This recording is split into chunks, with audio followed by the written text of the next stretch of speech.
What up, nerds, and welcome to another labyrinthine episode of Straight Chilling, the weekly horror movie review show where you chill and we kill, slice, dice, and chop up yet another horror movie.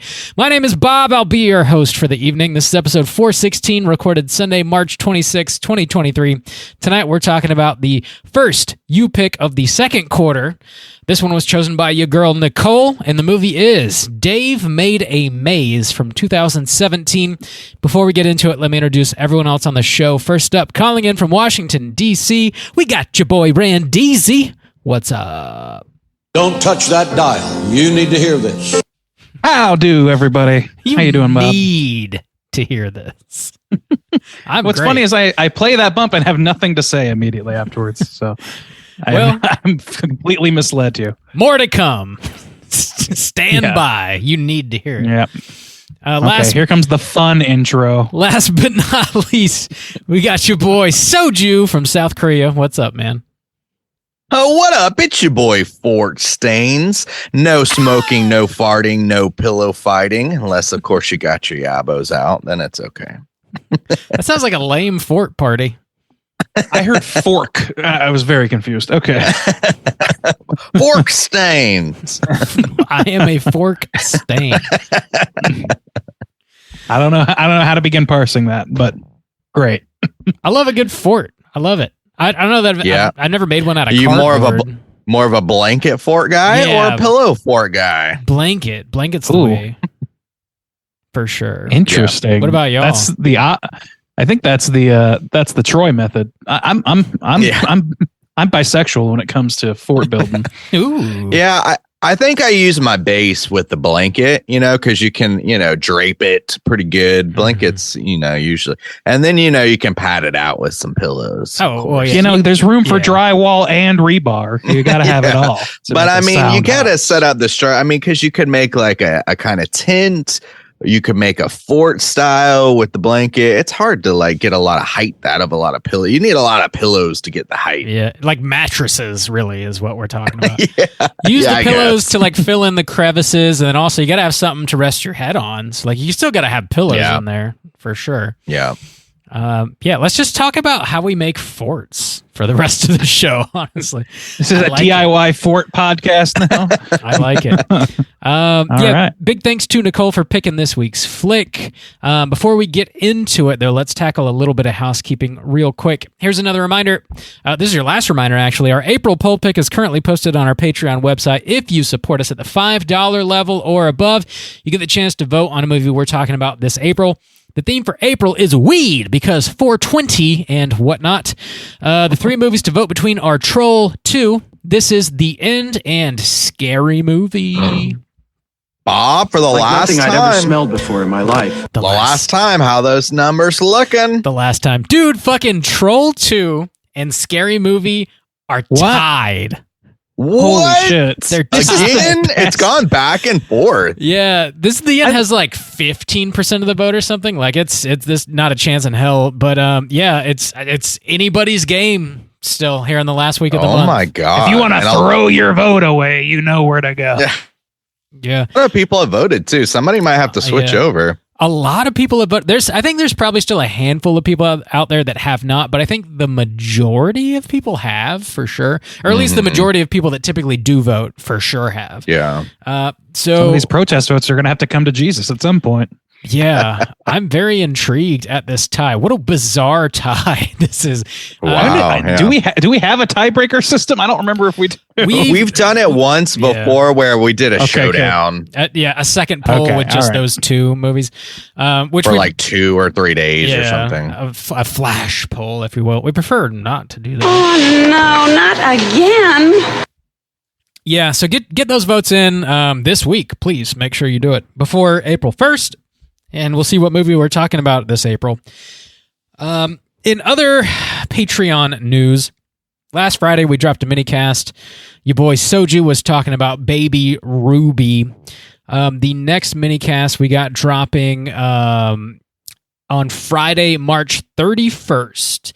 And this is going to be from your boy Soju again. And this is going to be an interesting one, actually. This is a little bit different. Soju, you've been going back into like some classic TV show seasons and reviewing them.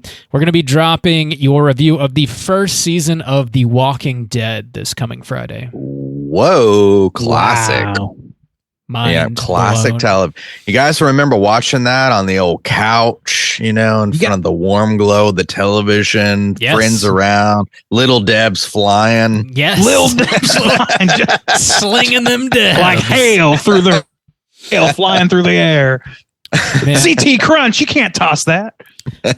I remember when that first season premiered, I believe it was on Halloween night of 2010. Maybe, if I remember correctly. And like, oh yeah, I remember watching it and thinking like, holy shit, this is on like a major network, like primetime TV. We got like zombies ripping people's guts out. It blew my mind when it first rolled out. A little girl gets shot in the face. In the face, yeah. That shit. I watched I watched that first episode at the Fest in Gainesville, Florida, in a hotel room, like drunk out of my mind with several members of bands that I enjoy. It was an exceptional first viewing. What a great way to start the show. Yeah. I know. It was fucking great. Everybody in the room was kind of like, this isn't bad somehow. It should Dude, suck, that first episode is pretty great, actually. Yeah. So, we don't know what happened to Coral yet at that point. Coral. Check out Juice's thoughts on the first season of The Walking Dead this Friday over on our Patreon website.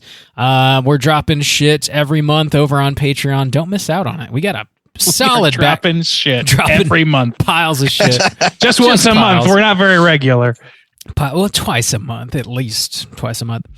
What else we got going on? New Patreon subscriber. Big shouts outs to your boy Blue Devils 32. A big gigantic thank you for showing us some love and supporting us over on Patreon. Every dollar you guys contribute goes right back into the show. Helps us keep the show going.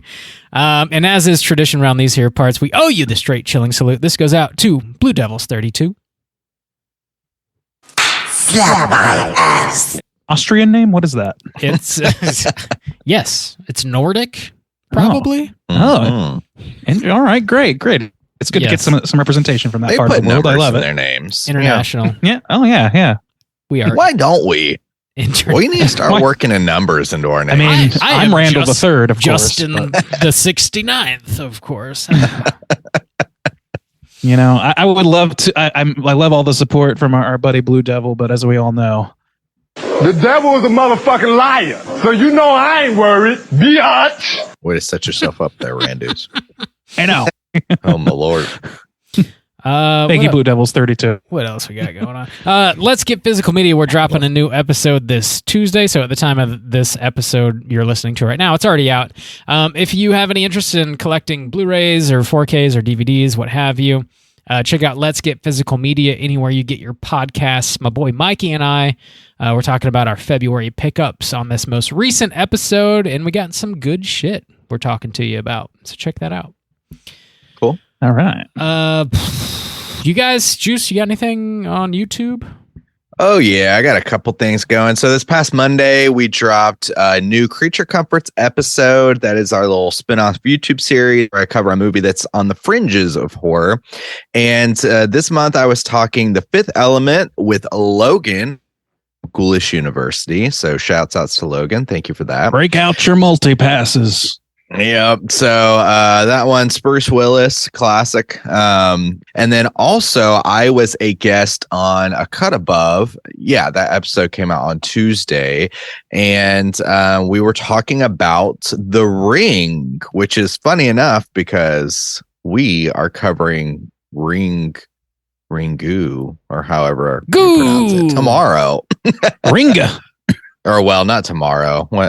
In a couple days, we're covering it. You'll hear it in 6 weeks or so. Yeah. So I watched the original and the American remake back to back this weekend. So yeah, but check that out. Hear my opinions on A Cut Above, and I think that's all my housekeeping. Right on. Ray and DZ, do you have anything to promote? You got anything going on? Only thing that's dropped for me recently was a lovely little guest spot on Waxing the Porpoise with our boys Jim and Steve, talking about Santa Sangra, the Jodorowsky film. That's some crazy stuff, y'all. It's a crazy film. You should check out the film. I think I might. I think you might get something out of it, but it's like it's one of those things where it teeters on the edge of you might hate it so badly that you just rip on it forever. Like it's kind of one of those. I don't think Bob would get anything out of it though. Just me. Bob has no artistic elements in his body. I've definitely talked about it like, I don't know, a year ago. And so there, you guys just weren't listening. Big surprise. I listen, Bob. I just ignored surprise. You know, I tend to listen to different things like I have a daddy kink. That I heard. The important that stuff. Clear. The important I stuff. actively listen so I can ignore you. Oh, fantastic. I'm an active listener and an active ignorer. Fantastic. Go out of my way to not listen to your recommendations.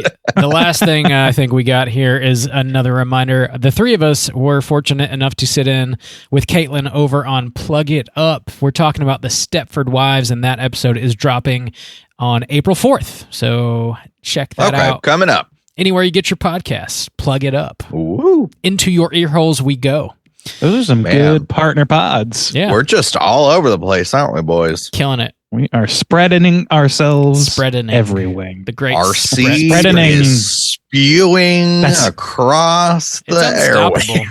It's like we're adding our seed all over. It's a global net of seed that just... It's like a typhoon. All right. I think it's our houses exactly like a typhoon. Are clean. His house is clean. From the keep our house like we keep our peens clean. Nice and clean. You can eat off committee out. You can eat off that peen.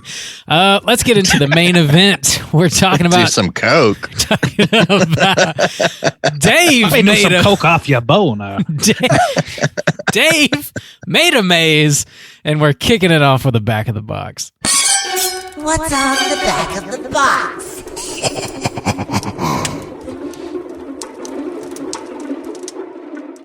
I forgot this is Nicole's episode, so we got to make it as dirty as possible. Dude, Bob, you got this. That shouldn't be hard. It's working out. It's working out so far. I don't have. Bob, this you should have made a box for this box, dude. Out of cardboard. This is a box you physically have to make out of cardboard. I got it. YouTube exclusive. Bob, I got the box. You should have put like a little design on it. You should have made it the size of a blue. You should have painted markered it blue. If this movie had done like really, really well, it would have been fucking incredible. That's awesome.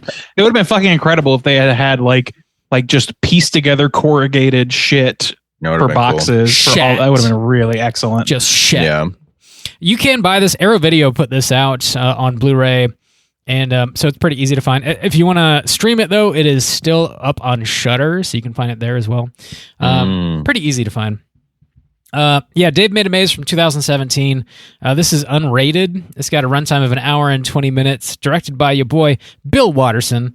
Written by Steven Sears and Bill Watterson. It stars Nick Thune, James Urbaniak, Adam Urbaniak. Bush. Urbaniak. There you go. Some other folks that I'm going to not butcher their names. I'm just going to choose not to do that right now.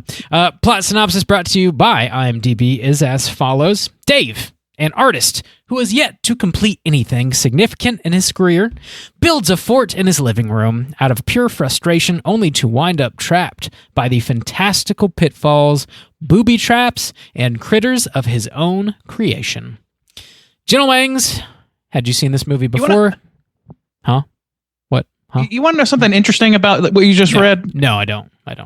Okay, well, we'll skip it then. No, what's interesting about it is it's like exactly, but not at all exactly the same thing in the synopsis on Rotten Tomatoes. It's like somebody copying your homework. It's fucking almost the exact. Dave, a frustrated artist who has yet to accomplish anything significant in his career, builds a fort out of cardboard boxes in his living room, only to wind up trapped by the fantastical pitfalls and critters of his own creation. Yeah, that's somebody's cribbing.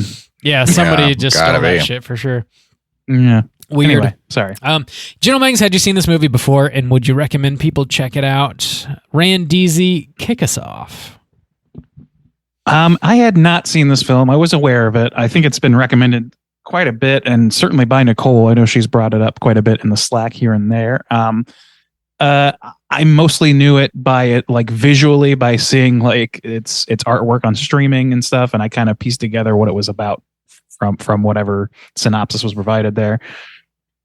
I heard that it's not quite a horror, and I agree with that. I think I would recommend this not so much as a horror film, but more of sort of a light comedy slash, maybe a little bit of thinky in there. There's a little bit of art bullshit going on in here, but it's also like pretty low impact and like it's not gonna it's not gonna blow your mind necessarily, but I think that the visuals of it alone are worth coming to the table for. So with that, and then some cool ideas behind it as well, and some pretty funny stuff going on in the writing, I'd say I recommend it. All right, pretty Juice. firm. Juice, what about you? I didn't know anything about this movie. I had never even heard of it or seen anything about it, honestly, and I was surprised tonight to find out that you said it was on Shudder. Because I wouldn't have like clocked this as something that would like Shudder would have picked up, because I could see where you could pick it for this cast for like the horror aspects, but I wouldn't see like a major horror streaming network picking it up. That seems strange to me, but what it kind of remind me of the vibe in general and just kind of the low budgetness and like indie aspect of it is Murder Party from 2007. The kind of squad and the things they're talking about and things that are going, it doesn't get as like bloody as Murder Party does. So I think that, and Murder Party's on Halloween, so it's got that kind of horror aspect for it, but it's got that vibe, that kind of comedy indie vibe to it going on. So it's light, it's short. I would recommend people check out if you're looking for something like really on the kind of light side, the fun side of things. It's a pretty interesting film, and it's like super low commitment, super short. So I generally would recommend people check it out. Bob, how about you? Would you recommend people check this out? Absolutely. I love this movie. I thought it was great. First time watch for me. I had heard of it, but I don't know. I just never checked it out. I wasn't particularly intrigued by the name of it. I didn't know what to expect from it, of course. And then in watching it, I was just very pleasantly surprised. It was so much fun. It's it's like light and like, I don't know, comedic, and it's got like some adventure stuff happening, and it just feels very like DIY. And I just really like respect that aspect of it the most, I think. Definitely would not say this is a horror movie. I wouldn't recommend it as a horror movie. If you want something that's sort of like light and goofy and fun, that's like it's gonna breeze by and you're gonna enjoy, like this is fucking fantastic. It's perfect for that. But if you want something that's actually gonna scare you in any way, this is not that at all. So I would just say definitely recommend it and leave it at that for sure. Decent recommendation. Across the board here. Let's go ahead and drop that spoiler warning and get into the rest of the movie.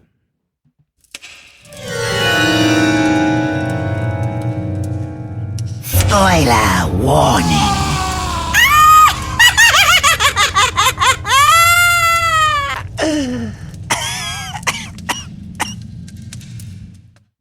Bob, did you type up a plot synopsis?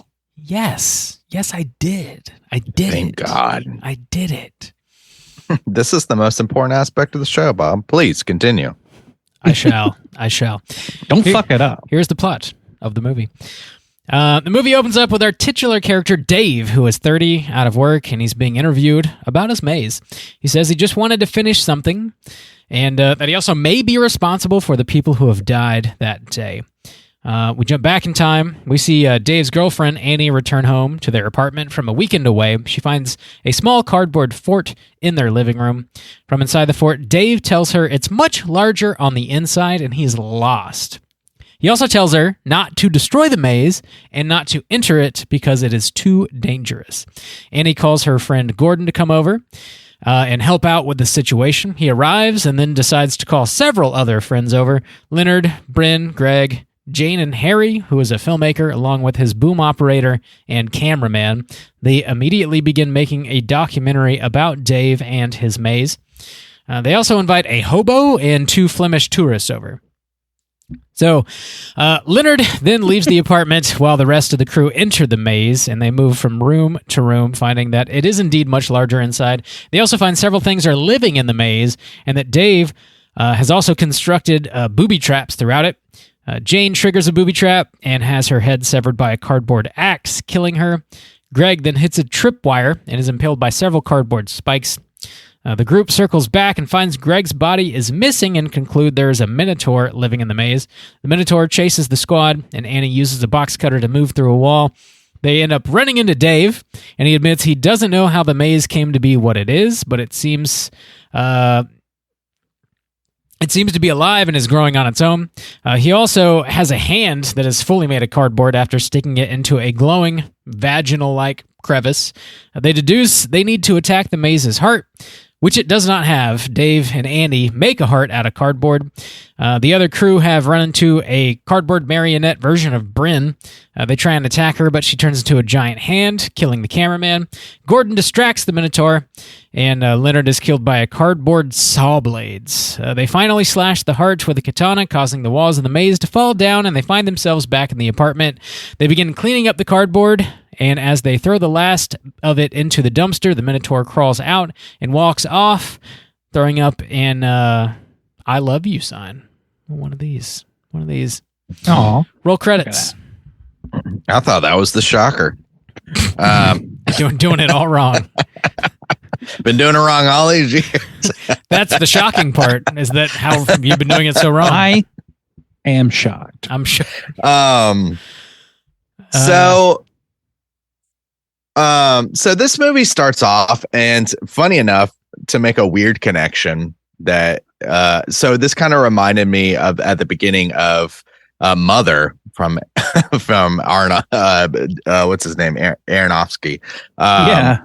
With all the people not fucking leaving the house. Yeah. And so initially, so the problem with this movie for me a little bit is that I love the kind of lighthearted setting and premise and how they kind of bring that to life.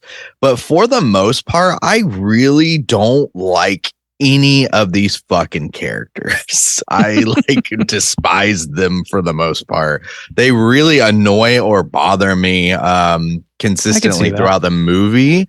And it starts with that, like, why the fuck would you invite all these people over to my goddamn house? Get the fuck out now feeling.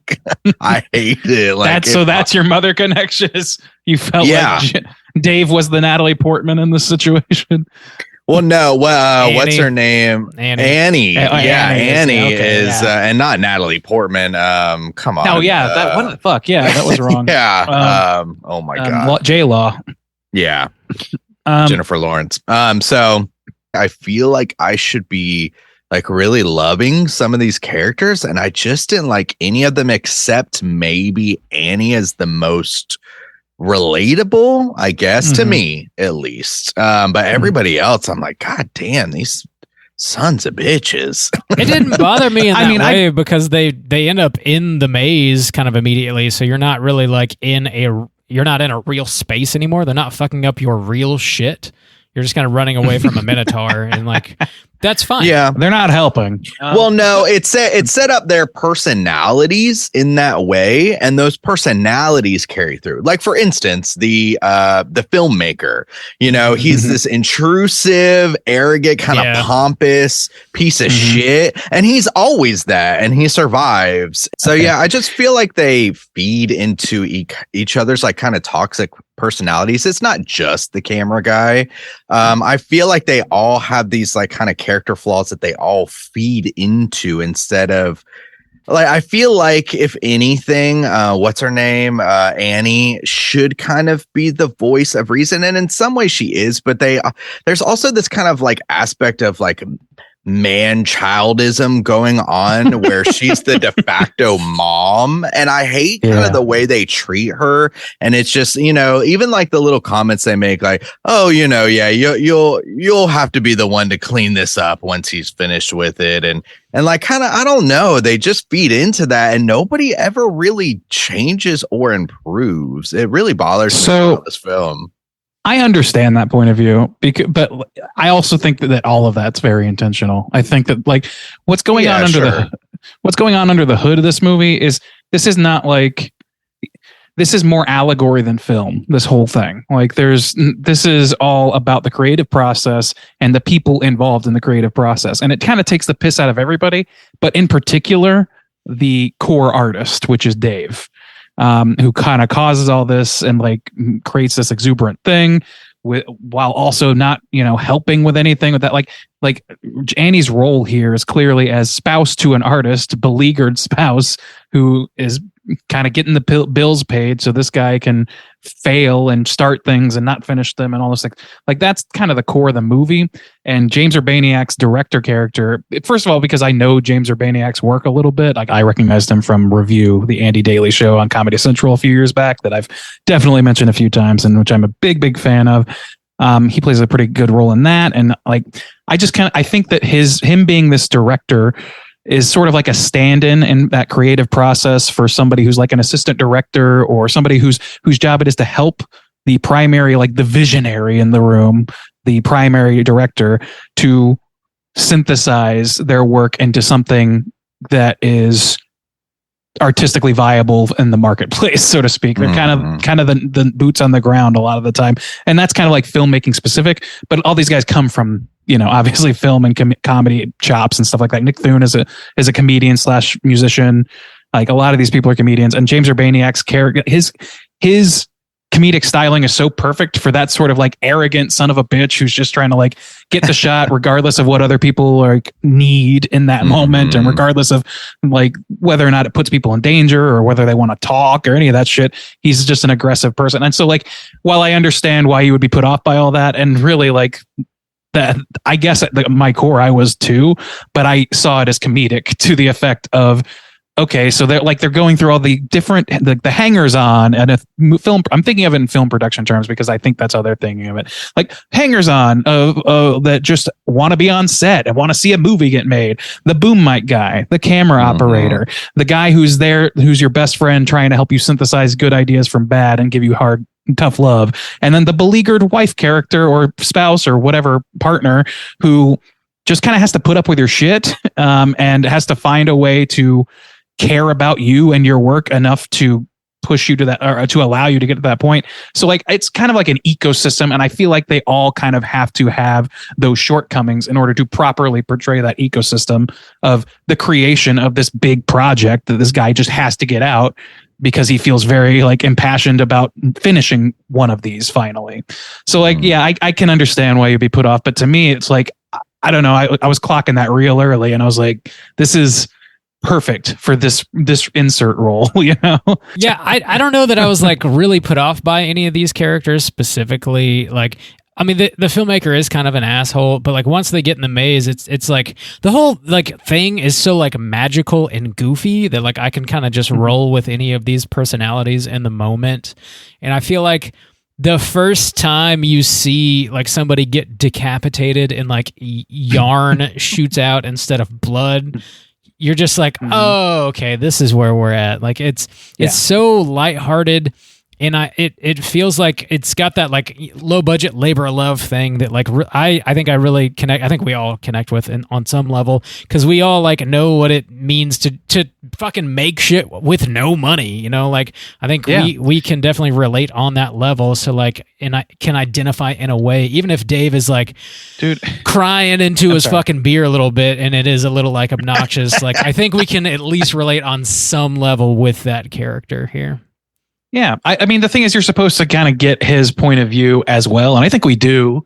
And it's like, it's not very glamorous, but the ultimate thing is to create something beautiful, which his wife, I think they're married, his wife Annie eventually sees in the chrysalis at the end of the movie, and she's like, oh, it's beautiful, and she gets something out of that. So like, I don't know, while I can understand being put off by these characters, I also felt the same way where it's like, this is clearly dream logic. People's heads are getting cut off and ribbons are coming out of their body. So I don't know how, like, it's not meant to be taken too seriously, but they are introducing horror movie level stakes, but through like Yoshi's Crafted World or some shit. And I don't know, it's an interesting like counterbalance situation going on that made it so that I wasn't too worried about it, especially with the core allegory working so well for me. Yeah, and that's the thing too. It's like the art. So the art design and the style of this is really what, propped this movie up like a significant amount for me, because it looks amazing. It looks fantastic. I mean, when the yarn thing happened, I was like so pleased. It looks so aesthetically fun. The head, they go into that big head and like crawl into the mouth. I mean, but at the same time, it's this weird thing because it also then like kind of continues to play into this, like I was saying, the kind of like man-childness of aspect of this, of, escapism. And, it's interesting that your focus was more on like the art making process and like kind of what goes into that, because for me, like also too, just the best acting that goes on in here is I was really focused on the character of Annie. And because there are moments where she's not delivering any lines, where she's like existing in the space, but carrying a lot of weight, and her looks and her glances and her like feelings, I feel like permeate throughout scenes. And so while I love the look of this and the feel of this, I like it. There's always this core nagging of what this poor woman character like has to go through. And I feel like it's always prominent, and I honestly don't really care for the way like it's ultimately she's just like, yeah, it is beautiful, and yeah, you were right all along, and my feelings weren't really like I don't know. I don't like how Dave is kind of like propped up to kind of like not win in the end, but to kind of, I don't know. I just feel like Annie as a character is just kind of like put upon and downtrodden. And then in the end, she like sees the error of her ways and like, oh yeah, it is beautiful and stuff. I don't know. Like that's kind of how it ends. I don't see it that way. Okay. I don't see it as her seeing the error of her ways. Well, I mean, that is harsh, but I mean, she ultimately comes around to the view of, yeah, the fort was important and it is beautiful and magnificent. And you are an artist and like this, what, like, I don't know. It is like beautiful. And I think she does identify with that, but like their friends died. Like, I don't really think she's 100%. But they don't care though. Yeah. That's the magical realism of the film too, where that's go tell these families that you're going to lose people along the process of making a 5-year movie, which is kind of what's happening here. Is that like, I don't know. I can again kind of see that point of view, but I think that again, it all leans on itself for support. And what I think makes that work for me is like, it's not that she, to my mind, is like, oh, you know what? You did a good thing here. It's I'm happy to have helped you through this and that we're at the end of this trial and troubling time for us and for you. And I'm glad we could accomplish something. And also you need to, like, one of the core things about this movie that they talk about is the need to finish something and create something and like see it to the completion as almost like a method of therapy for him. It's clear that he's stalled out in life and she's carrying a lot of the weight. And I think she is helping him get past that part of his life where he just feels stopped up. Yeah. Like that's what it feels like to me, is like helping, like being in love with somebody who has this compulsion to create shit and having to work them through let's say, call it writer's block. You know what I mean? Let's work through that, and to be happy, like saying like, wow, you know what? Like if all the shit that happened, it sucks or whatever, but like it is a beautiful thing. I think it's hard too because there's not a lot of female characters in this. It's mainly just Annie that has any kind of importance. And so all these other motherfuckers, I just like hate them. I do just you little pieces of shit. And even like his best friend who's supposed to like come through and like really help him out and like do these things. They all just feel like a bunch of little like man children. And I fucking hate them in a lot of ways. Like that's how I really how the do. writer. I think how that's like the Bill Watterson, who has a great Calvin and Hobbes adjacent name. He wrote this film or whatever, and this film was like clearly Dave is a self-insert character, obviously, and so are a lot of these other characters. He's played these roles for other people in their creative lives. So I think he sees that. He's like, you feel like a man child because you just have this compulsion to create something, and the only justification you have for it is like, oh, maybe we should finish it. I just feel compelled. To finish it. Yeah. I do think that like Annie's character is, even though she's like not the titular character, Dave is like the main character. Really, I think Annie is like way more interesting in this movie because Dave's motivation is severely lacking and very self-centered and doesn't. It's important to him just fucking because it is. Like he needs to finish something, period, because he needs to, and that's it. So like her trying to understand and like quite literally navigate the situation with him to help him like get over this hump, but also at the end of the day to help like save her life and like that evolution and her like realizing that is interesting, I think. But like Dave's like whiny ass self is not particularly interesting, but I obviously like the thing that he's built is beautiful, and like the just cardboard like rooms that he's crafted are really the most interesting thing in this movie. I think is just like that DIY nature and how like each room we move through evolves and is different and like takes on, I don't know, like its own meaning in a way. But I don't know. Dave himself is not like particularly interesting, I don't think. I think that's like, again, like he's a self-insert character. So to me, I see the filmmaker saying like, I, as the person who started this, who caused all of this, cannot and am not the hero. I it was my vision that got us to the end point, but the process of doing that, I'm the villain. Like put Dave is the villain of this movie ultimately, and the heroes are Annie and to a lesser extent, maybe his friend Gordon and all these people that helped him prop him up along the way and help like keep the things on track to whatever extent they were able to, because they definitely fuck up at that regard. But Annie in particular, like that's how to me, it's like, it reads like an Academy Award speech where somebody gives a loving homage to, thank you, honey, for seeing me through this. Through this horrible 3 years of trial and tribulation like that. I don't know. That's how I feel about it. I guess because like the artist brain in me like sees myself in there. It's like, to me, it feels self-deprecating and it may not like necessarily read that way if you're not reading it as in that light. But like Rob, you were saying earlier that we've all felt this way before or whatever about like wanting to create something and coming together and doing it. And I'll tell you one thing that came to my mind during the watching of this movie that I couldn't get out was the music video that we made in your Florida room. With shadow puppets. Cardboard shadow puppets that we like did these mime. Man, it was, I mean, ultimately it's like, it was extremely good for us, but it was like, I think it was our buddy Alex's brainchild. It was his song. And he spearheaded that and we supported it and went with it. And like, I think we were all very proud of our dinky little production that we put together with no know-how and no money.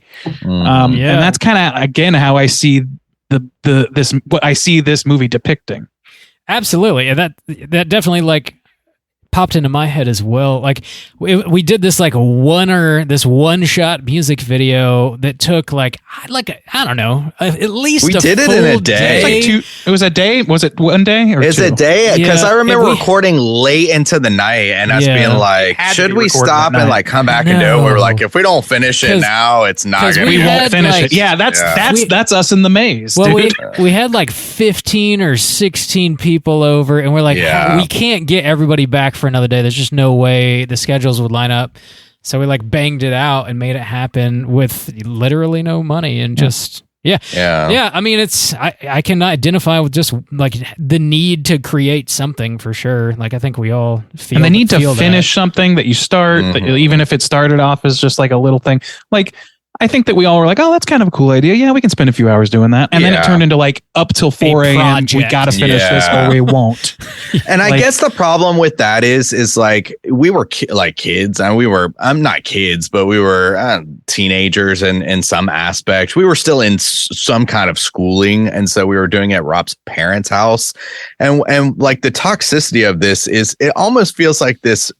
What happens if an incel personality actually traps a woman in a relationship? Oh no! I guess you could read it that way. Sure. Yeah, it's like what happens when you're not a teenager and you have that feeling, but like you live with the person who's literally paying your bills and also needs some emotional support and also needs like attention and like to have a two-way relationship. Where Dave is such a piece of shit. Where even when his friends are dying around him, all that like matters. And I know it is this allegory thing, but all that matters to him is his needs, his therapy. Oh, what, mourn at all. Doesn't really. People recognize like what's going on with me? And it's like, it's so hard to like push past even as like a metaphor for the creative process that I like, it really bothers me.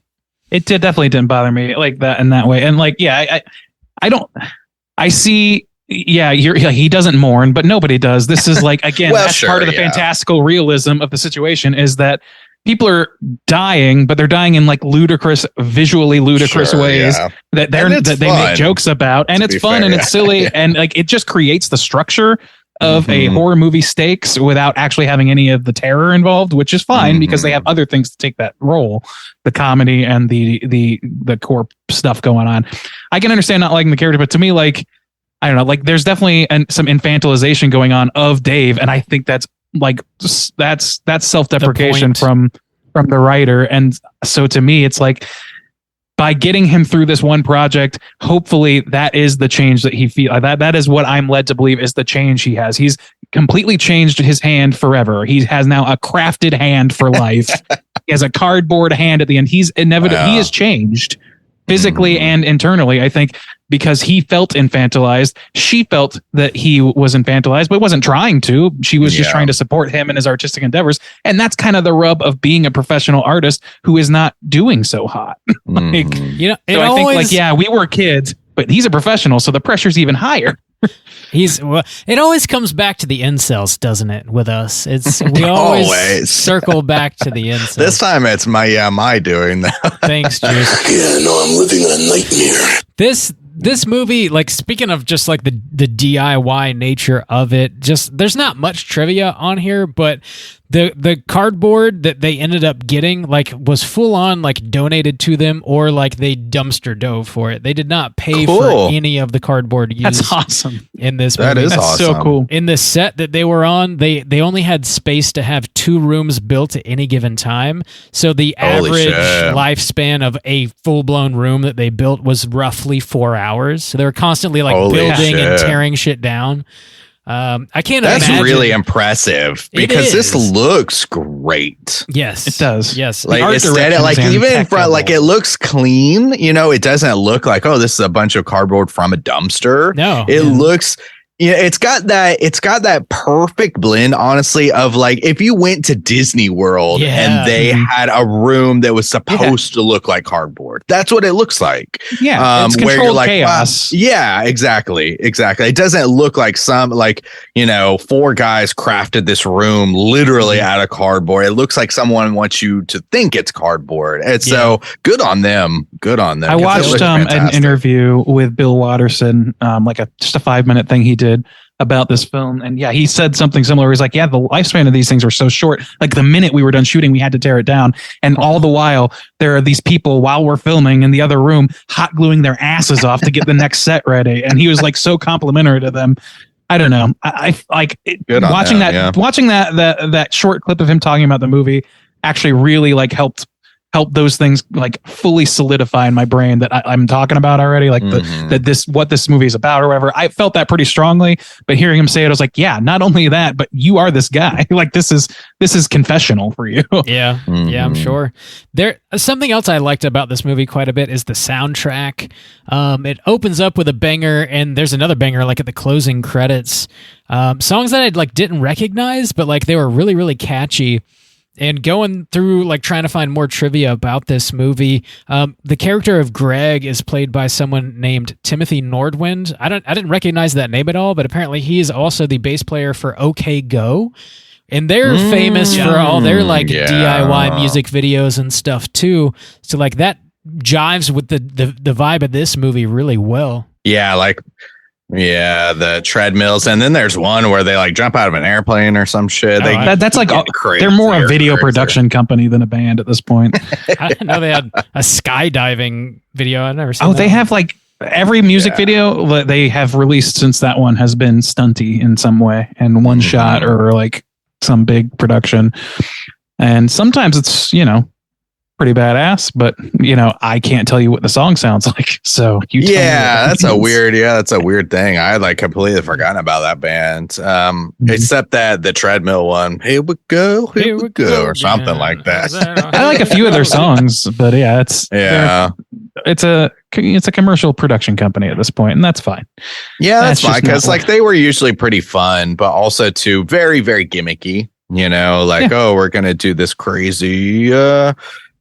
I don't know. Like they weren't gimmicky to start, but they became gimmicky and got a lot of success that way. So you know what? Whatever. Yeah. So that's interesting. I wonder how much involvement. I don't know anything about that band or that guy, but obviously I know their music videos, so I'm sure he has some kind of hand in that stuff. So it's interesting to see him on this film, especially like not as an important character. It's almost like they threw him in there like. Yeah, help us out a shit ton, and you can be a character in this film or something like that. Yeah, I mean, I feel like this is one of the, and maybe it's just the feeling I'm getting from it, and maybe it's not true, but it's one of those where it feels like when those characters aren't on screen, all these characters are those people hot gluing. Sure. Yeah, it's a good point. It feels like that, movie by Community sort of thing.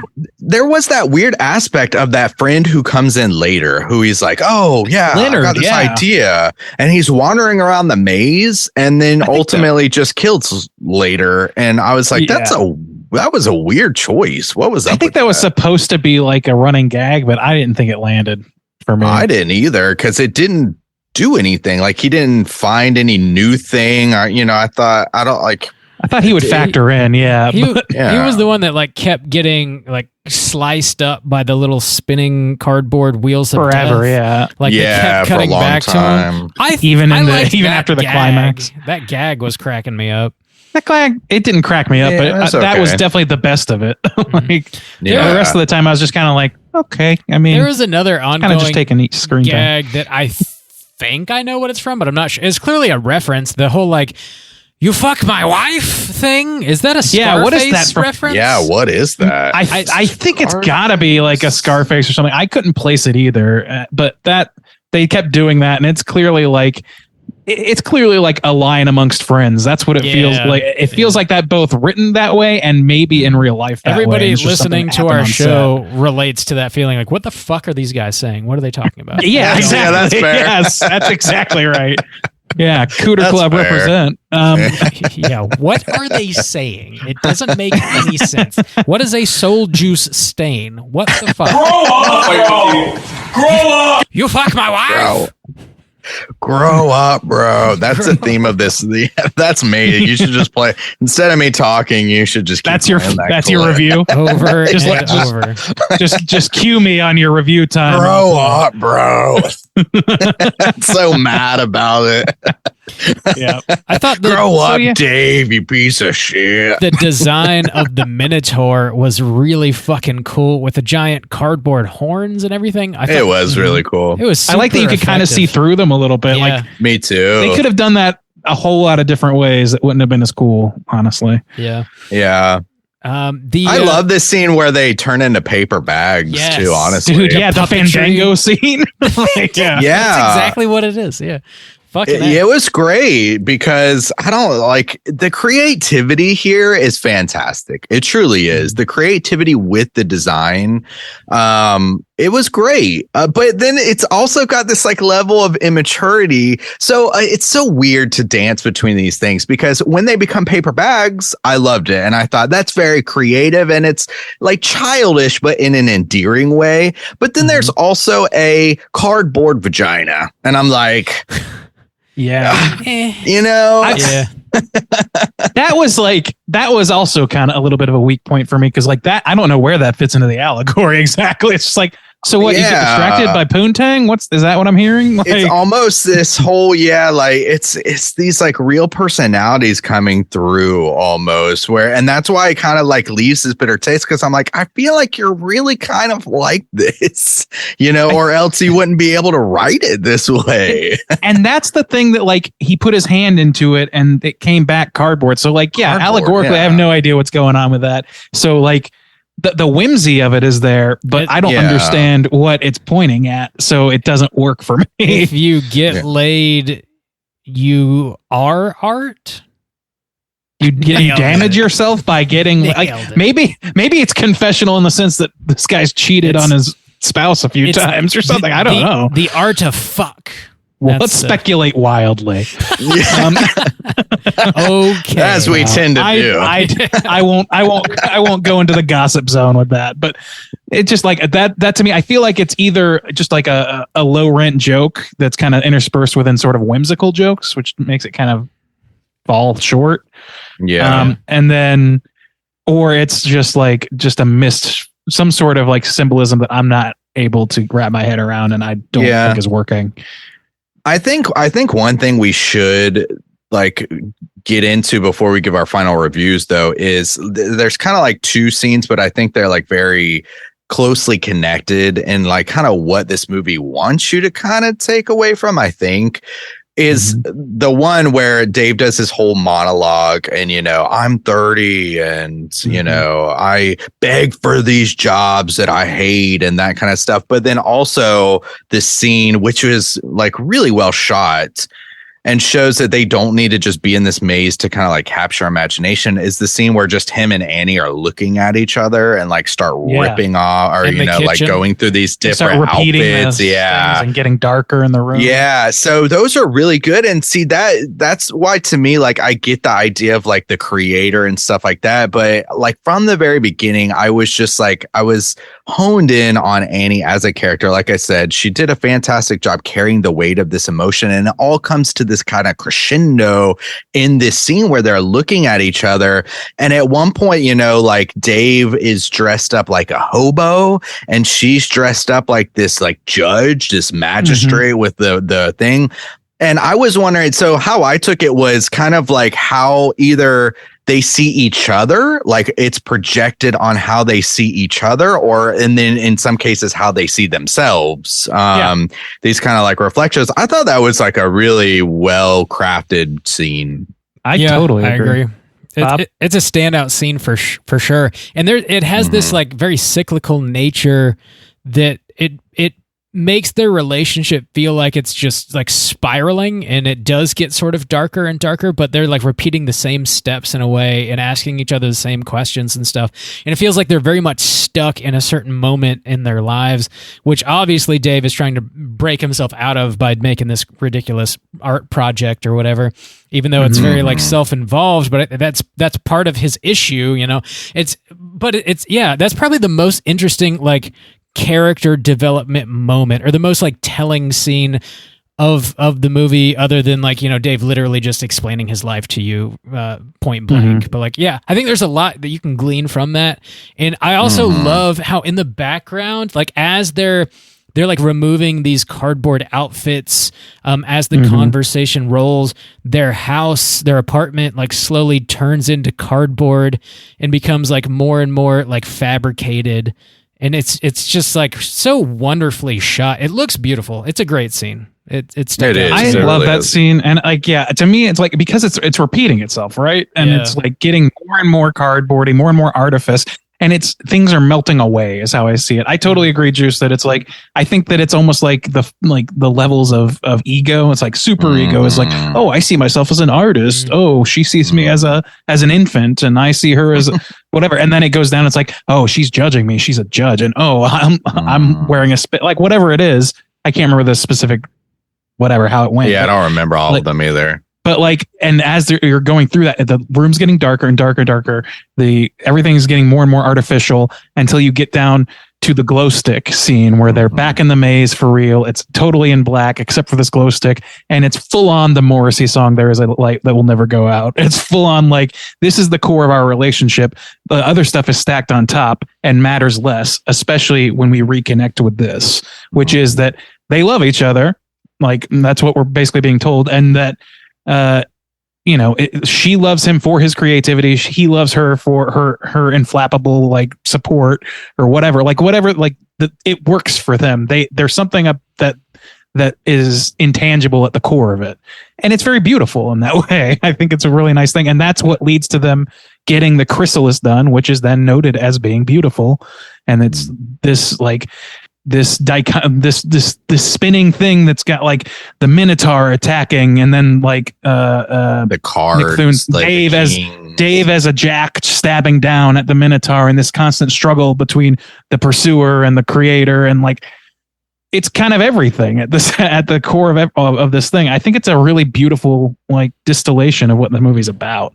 Yeah, it's interesting that like he's built this wonderful thing that he's very proud of, but it has, his art has no heart, and then in the fabrication of doing so, he then has to like kill his art off to get past it, and I guess grow as an individual, and also in his relationship with Annie. Yeah, it's pretty, and it's like pretty literal, but it's, I don't know, works, I think. They talk about it like it's organic. They literally say it's organic. They come out the entrance and it's already got stuff built where it's like, oh, this is, so it's like a creative idea taking on a life of its own, but what's at the core of it? And they have to discover that as a couple, because it's ultimately what it is an expression of his lack of success, lack of feeling like he hasn't accomplished much, and how that is weighing on their relationship. So when they come together and find that core again, that's what powers things, and that's what allows him to let go and stop the organic growth. So it's like something that's hard for somebody who's like artistically minded is knowing when to say when and just step away from a project and call it done, because nobody's ever feels that their work is perfect unless they're out of their fucking mind. What they think is like they're like hyper obsessed, and then they just have to be like, this has to be good enough now. Yeah, I feel like I'm satisfied enough. And that's a tough line to draw, especially for somebody who is like admittedly throughout this film talked about like not finishing things. So how do you know when you're finished is the question, like another question at the core of the movie. Yeah. Shoot for 90%. If you can get that, you're fucking banging. You're killing it. Yeah. Just power through, my guy. You can get yourself an A- in your own mind, buddy. Killing it. It's probably pretty fucking good. Yeah. Yeah.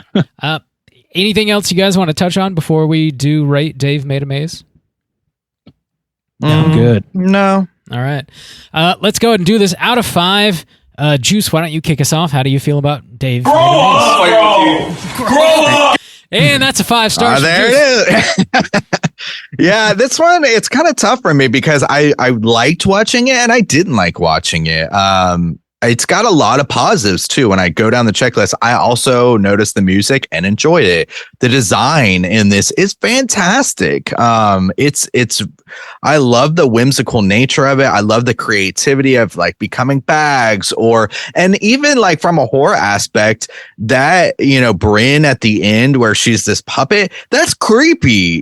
They still play it up as like super goofy. And then when she becomes the hand, like that doesn't look so great, but her as the puppet was probably like the creepiest, kind of most disturbing thing in this film. They have the threat of the minotaur, which again looks cool. It's not scary. I never felt like any kind of tension from that. And then there's some other things like the booby traps. I do like the effects of when people die, cut their head off, a bunch of yarn comes out. I like that she mentions, like, I think she says something like, "Is this my good yarn?" or something like that. Yeah. That got me pretty good. So like the design, and then there's like some really great acting moments too. I think, Annie carried a lot of it. A lot of times not even spoken. I just felt the weight of her emotions. I love that scene where they're wearing all the different clothes. Again, design really stands out there. So those are all great positives for me. But then at the same time, I recognize the artistic messaging and stuff going on here. But two, it just, I can't help but see these toxic personalities that keep feeding into each other. And it kind of reminded me of the discussion I had with Matt just a couple months ago, where we were covering Fight Club. And if you kind of strip away the artistic nature of it, the idea of this escapism or feeling displaced in your life, in society, not feeling good enough, there's something going on with society, and white men in their 30s having these just crisis of identity and just coping with it through this extreme escapism. And the problem is it's understandable, but all of these characters feed into that. And to me, it's just it's at the burden of this woman who's just there to be kind of their mom and pick up the pieces. And that really just kept eating at me throughout this whole movie. And I don't really feel like she got her moment. I feel like it became Dave's moment and her willingness to support him and get him through the struggles. And love is good in that way. But I just feel like she kind of got the shaft in this movie, honestly. And so that just ate at me throughout this entire movie. And so that really hindered my total enjoyment of it. So overall, I don't know. I'm in this weird place where I really appreciate it as an art form, but the writing and the kind of messaging is a little off for me. So I think I'm going to give it a 3.25 for my score. Yeah. Going for a tenths digit there. Yeah. So Bob, how do you feel about what Dave made a maze? Dave made a maze. I enjoyed watching this movie quite a bit. It's real short at 80 minutes, nice and breezy, super inventive, and it's got that DIY sort of thing going for it that I really find endearing. Just the design of the different rooms and the minotaur and these little booby traps, all really make it just sort of like a visual feast. It's got a piano room, a room that's got all these different cards in it. It's got this forced perspective room. Even though the vagina wall is dumb, it looks nice. It's interesting. The different outfits that they wear, their whole apartment ends up being covered in cardboard. His cardboard hand looks fucking cool too. The big Olmec head that they crawl through the mouth is awesome. It's just nice. It looks amazing, and when they all turn into puppets, it's great too. There's a lot of comedy that works for me as well.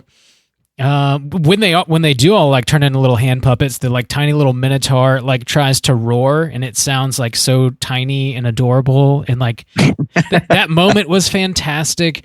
The deaths, with the silly string blood and the yarn blood, and all that shit just works for me so damn well, in a way that I guess the issues with Dave as a character don't take me out of those charming moments and charming set pieces. I see that what the issue is with this character, and he is sort of just a kind of like a wet blanket. I don't know, I guess, but you identify with Annie a lot more, but I think that is very intentional too.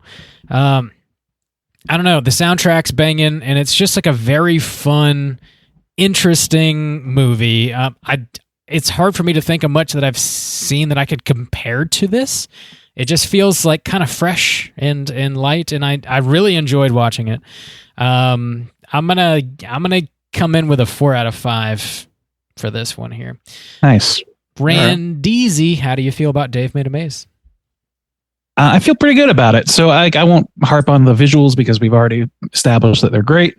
The art direction in this is impeccable. I think that a majority of the comedy is at least chuckle worthy for me. One call out I want to make is the boom operator character, Frank Caedi. Is the actor's name, I think. Mm-hmm. He was a standout for me, sort of low key, making me laugh the whole movie. Great facial expressions going on there. But yeah, overall, like the allegory here really sells for me really hard. It was pretty clear to me what was going on with that stuff from the beginning, and I was validated in that to some extent by listening to Bill Watterson talk about this film. I have such a problem with Dave because I think it's meant to show him as having a problem. And Mira Kumbani, who plays Annie, she does this fucking impeccable job of playing the role of rescuer. This is like your spouse, your partner rescuing you from this project that you've sunk yourself into, that you can't stop working on, that you're fixated on, and that you have maybe good reasons for feeling fixated on. But this person loves you enough to help through that. And I can see why you might see that as put upon, but I didn't read it that way. I think it's a love story. Come like somebody you care about, helping them along, and then being happy that they got through this funk essentially and got through this thing, and that you can see something beautiful came out of it. And it's built entirely on how you feel about each other, which makes it all the better. So I think it works really, really well. This makes perfect sense that this is a Nicole pick. Like if you go back and listen to us talk about the menu, or me talk about the menu with her on I almost said Chiaroscuro on Light and Shadow podcast. We talk about, like, we're both professional artists, so like this is the stuff that we like to chew on more than anything. So it speaks to that for me a lot. Where it falls short, and where I can totally see Justin's point, is largely in the fact that this is built more than a horror, more than anything. This is an adventure tale with adults instead of Goonies, like that's what's happening here. Bill Watterson said as much in his interview. And I think that because the characters are so flawed, it's hard for us to really connect the way that I do with Mikey from the Goonies and to Data, because they're, pure little rapscallions, not, people who should be able to make competent decisions and are failing frequently and bringing out the worst in each other sometimes and all those sorts of things. Maybe they do that too to some extent. But I think that where it fails is like that it kind of is in contradiction with itself a little bit. Artistically, visually, all that stuff, it works as a great adventure movie. But like what you're actually gleaning from the meaning of this is a little counter to that. It kind of undoes some of that buttoning. So I would say that's my biggest complaint, and it's not that big of a complaint because I had such a blast watching this movie. I'm going to give it a 4.5. Whoa. A 4 from your boy Rand DZ. That's going to put 4.5. A 4.5. Well, that's what I said. Hey. That's going to put our aggregate at 3.25. And we do have a voicemail here from Nicole. This was her pick this week. So let's go ahead and see what Nicole has to say about Dave Made a Maze. Hey fellas, it's Nicole checking in to give you my thoughts about Dave Made a Maze. I chose this movie because I'm pretty sure my last pick was Calvaire, which is, of course, a very intense watch. And so I picked something from the other end of the spectrum for you guys this time. I first saw this movie when Hurricane Irma came through, and David and I fled Central Florida because we just didn't want to deal with that mess. We stayed with a family that they're friends of ours in Auburn, Alabama. And they picked this movie to watch. I'd never heard of it. They had never heard of it. They were just like, this looks like a weird little movie. Let's check it out. And we were super stressed at the time because, of course, we didn't know if the hurricane was going to hit our hometown, what was going to happen. We had driven like 10 hours to get there. So we were just, we were stressed and worried.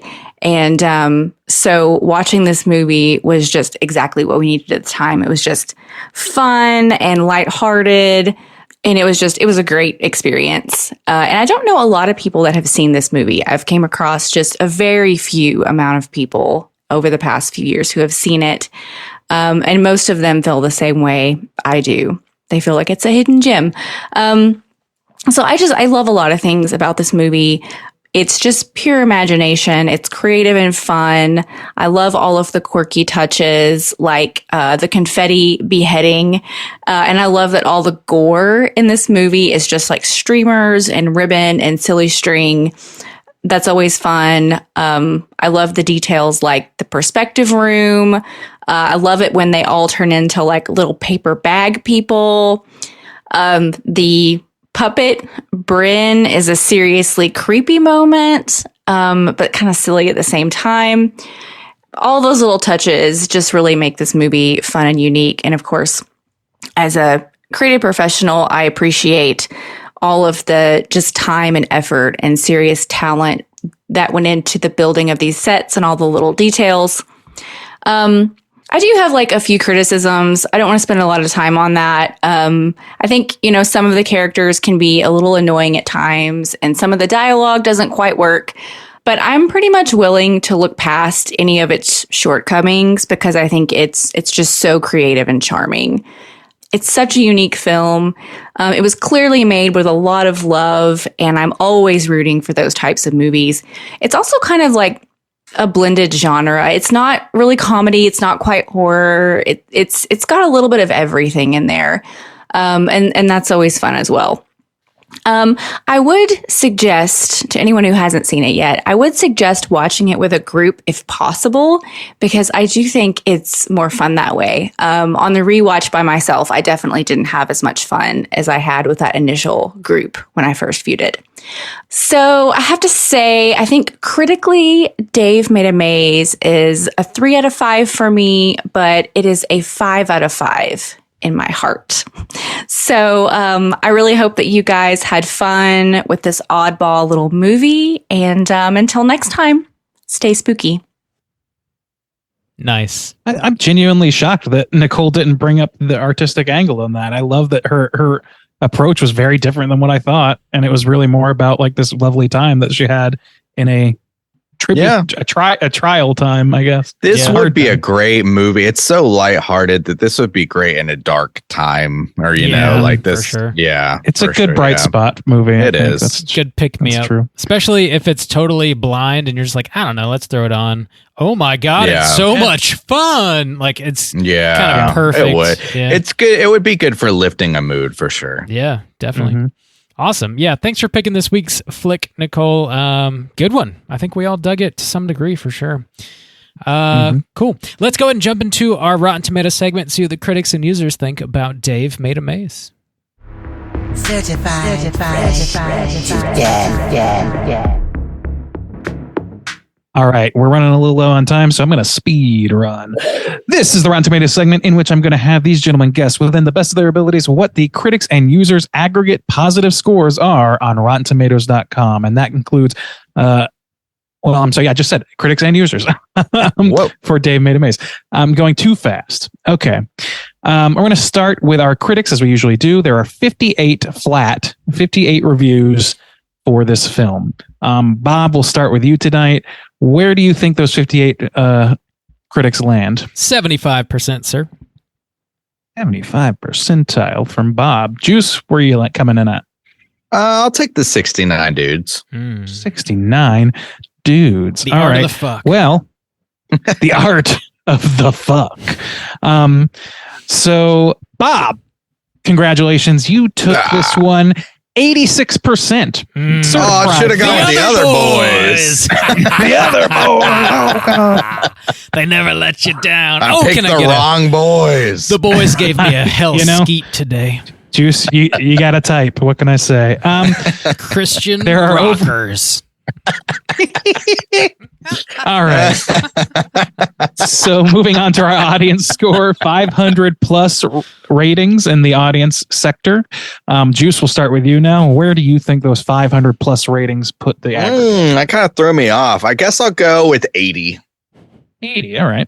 Bob, how about you? That's a prime example of people listening being like, what the fuck are they talking about? Project 86 is a band that we were talking about. The 86 is the boys from Project 86. Then they're a Christian rock band. There you go. I don't think we've ever explicitly said what that was. Nobody needs to understand why we're cackling our asses off. And you talk shit about David Lynch. How dare you? If you know, you know, loser. Juice, what did you pick? What the fuck did you 80. say? I picked 80. All right. I'll take the 75 again.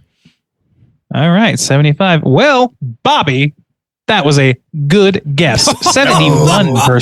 Sweeping. Oh, I swapped. Sweep the ski, Yep. baby. Sweep You done the fucked ski. up. It's like salt. Cream. It's like sawdust. The hell cream. The critics' consensus reads as follows. Dave Made a Maze offers decent storytelling, but plunges deep into bold stylistic waters, establishing director Bill Watterson as a fresh and inventive filmmaker. Perfectly fair, I think. Yeah, okay. Yep. Let's find one negative review, and maybe it'll be funny, and maybe I'll get to yell at them. While the dramatic underpinnings could have used more work, the labyrinth that's the focus of Dave Made a Maze is truly an amazing, inventive sight to behold. That's a negative review, so this movie's got a lot going for it. All right. Yeah. Sweet. All right, good job. That's a splatter, so good job, Dave Made a Maze. You done good. Done good. Moving on. All right. There really wasn't much trivia. Any trivia I had, I already mentioned it in the review. I don't know that there's much of a cooter in this movie. Should we skirt it or try and dig a cooter? I think everybody's like got a cooter quality. Yeah, probably everyone has like a cooter quality. Point, It all yeah. built. But I don't know if anybody really is imprisonable on the offense. Maybe the director. Yeah, that's Who makes a cardboard vagina anyways? and then puts his hand in it. Start with a finger. And stop motion. Stop. Okay, well, we'll go and jump over that too. We'll save what we've been watching because we do have a handful of voicemails. So let's go ahead and jump into our hotline screams. Hotline Scream.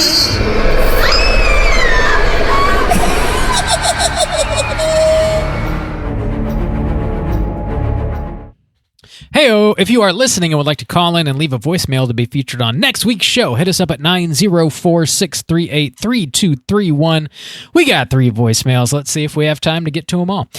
First up, we're going to hear from ya boy, Scott. What does Scott have to say? Let's find out.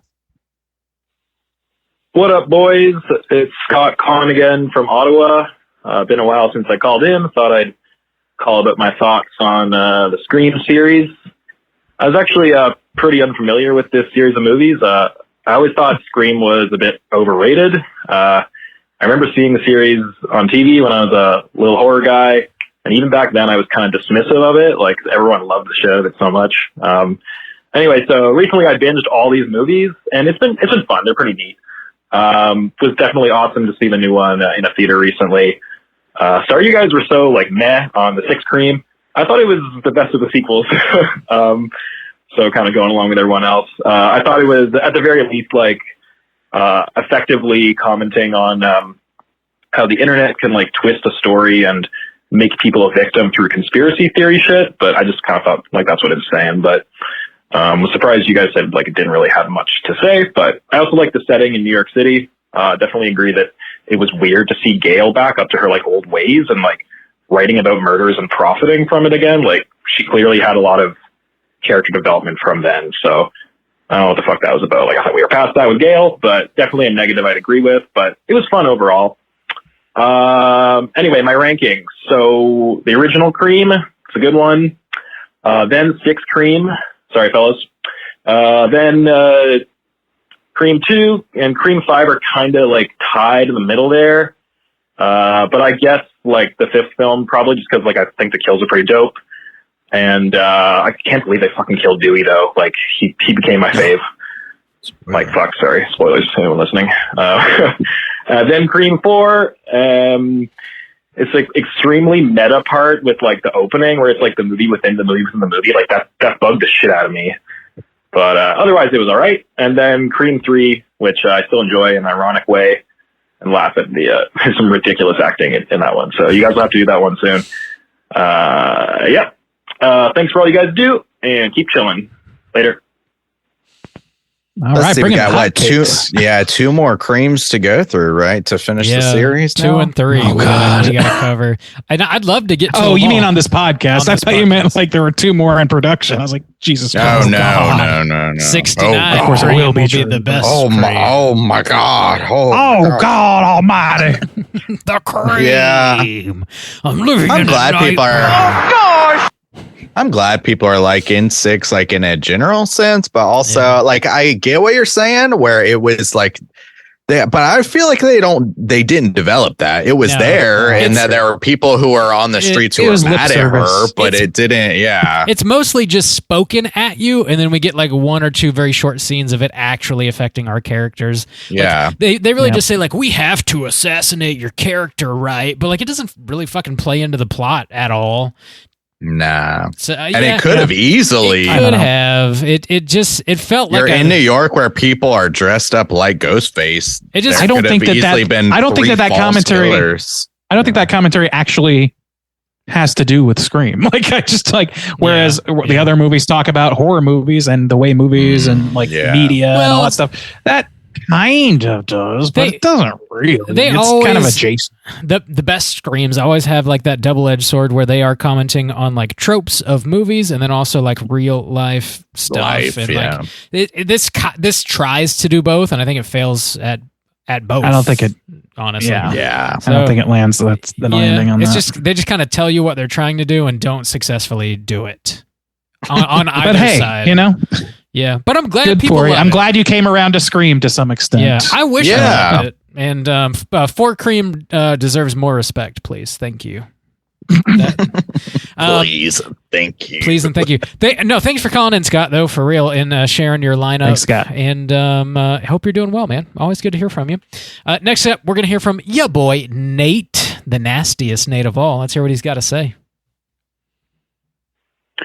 What up? This is Nate calling in. Just wanted to give my new Scream ranking after watching 6 Scream this weekend. I think I actually like 6 Scream. Thought they took some good swings, but it's still probably middle of the pack for me. They had some odd choices as well with everyone living. But I thought they did some really cool stuff. The opening was baller. It hooked me right in. I think that was the first time we saw both, like 2 ghost faces going at someone at the same time. I thought that was pretty cool. I don't know why he lived though. So, but I'd still probably go 1, 4, 6, 5, 2, 3 is probably my ranking. And then answer your question from a couple weeks ago, who your favorite Ghostface killer was. My favorite Ghostface killer is from Wu-Tang. Wu-Tang's forever. Hell yeah. Walks right into that one. Hashtag rigged, Nate. Your list is pretty close to mine. I think I would swap 6 with 5, but close. I feel it's so pretty close to that. You know what's interesting is that so many people put 2 and 6 so far away from each other, but they share so many qualities. Yeah, they do. Rewatching 2 is one of the biggest things for me too is realizing like how dated it kind of is. Yeah. It was rushed out at the time too. Now. And so, yeah. I think what's going to happen is I think 6 will probably land in the same kind of way that 2 will in 30 years. You know what I'm saying? So it'll be and that's partially not its fault. That's true. Yeah. But I just think they have so much connective tissue. I think that they do. 6's kills are probably a little bit better, but I don't know. Yeah. I don't know. That's parsing on a level that we don't have time for. It seemed like 2 really relied on the fact that like, oh, here's this dude from Dawson's Creek. Oh, and here's Buffy. She's here too. You know, like it's I'm okay. Yeah. Parker Posey, you're up. Which Parker Posey is great in that movie. It's great. It does have some really great sequences and a handful of pretty good kills. They both, I don't know. We can't review Scream 2, but we will in the future. I'm quite sure we will. Yeah, maybe they share, we'll see. I don't know. A lot of if someone picks it. If someone picks it, yeah. Thanks for thanks for dropping your new Cream ranking, my boy, Nasty Nate.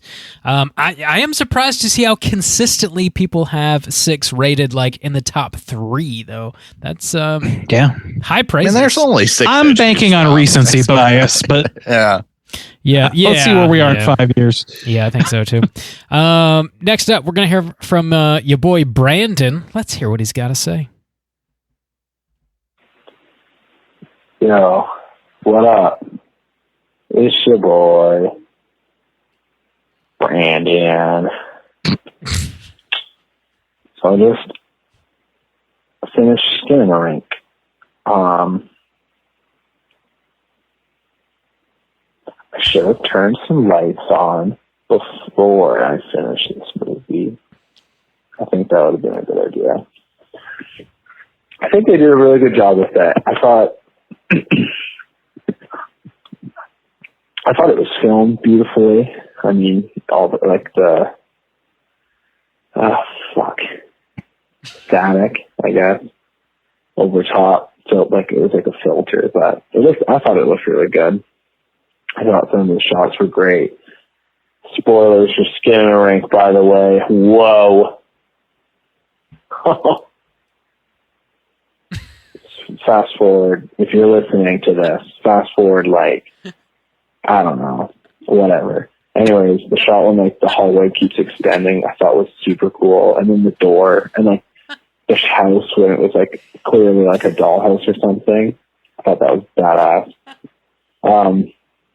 But like it wasn't amazing. Like I don't know. There was like 2 jump scares that got me, so that was scary. But like I don't think was the juice worth the squeeze. I couldn't tell you. But like I'm freaking like shaking right now, so I don't know. Do with that what you will. Yeah. Cool. I'm gonna go to bed. Bye. Well, that phone call didn't go on for hours. Listen to the review, Brandon. We got some shit to say about that movie. Fast forward, I don't fucking know. Whatever. Do what you want. It's like, it wasn't scary. There were 2 jump scares, but I'm shaking right now. Fucking what? Is it not related? I don't know. My boy's shitting razor blades. That's what's happening. Maybe, it might just be kind of cold.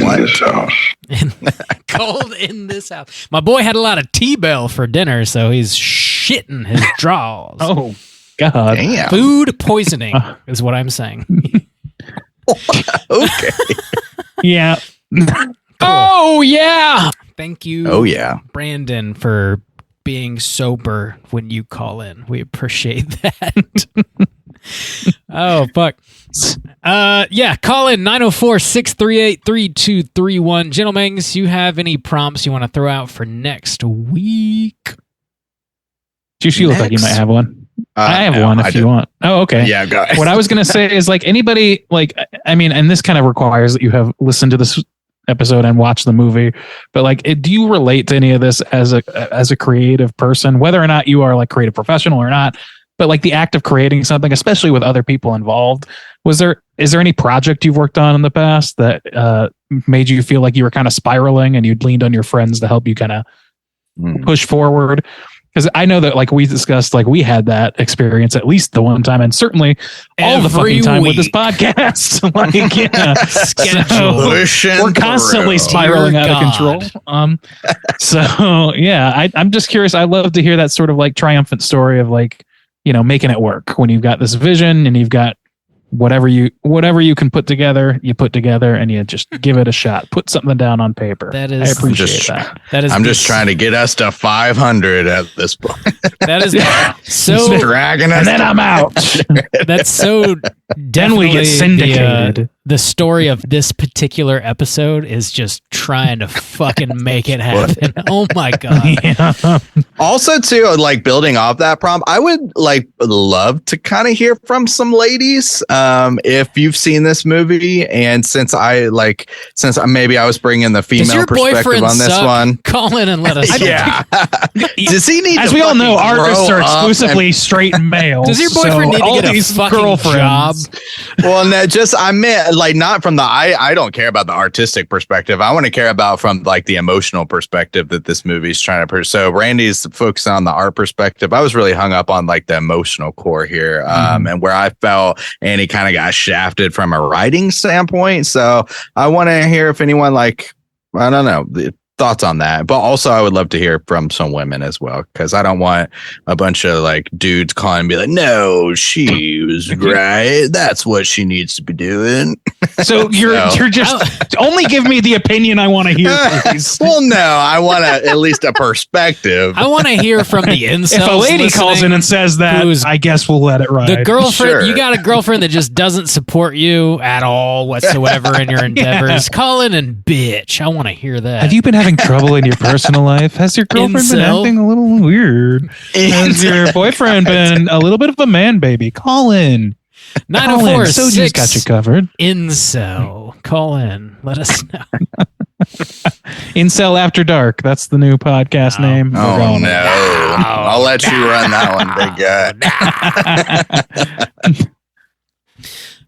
My girlfriend tore down my cardboard fort, and I'll never be the same again. So she just doesn't get it. I mean, you know, she's just a slave to the system. She's just working a regular 40. She doesn't, she doesn't get our creative process, bro.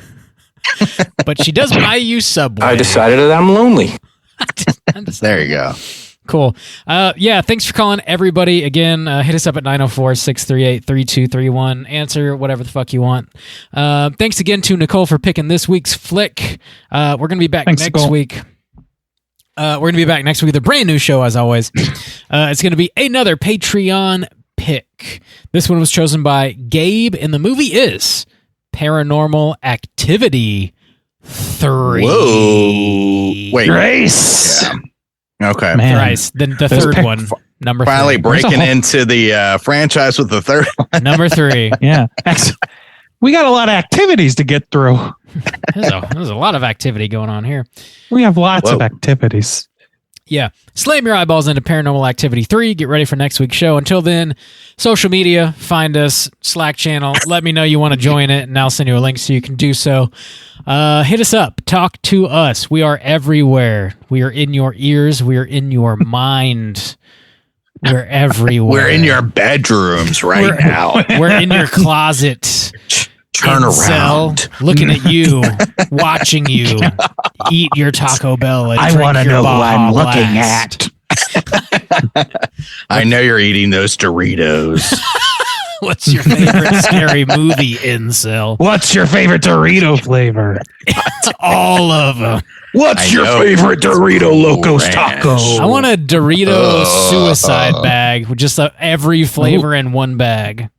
Oh, my Lord. Grow up! A boy can dream, can't he? That's the message for today. Grow up, bro. Grow up, bro. Until next week, as always, all you mother truckers, please keep chilling.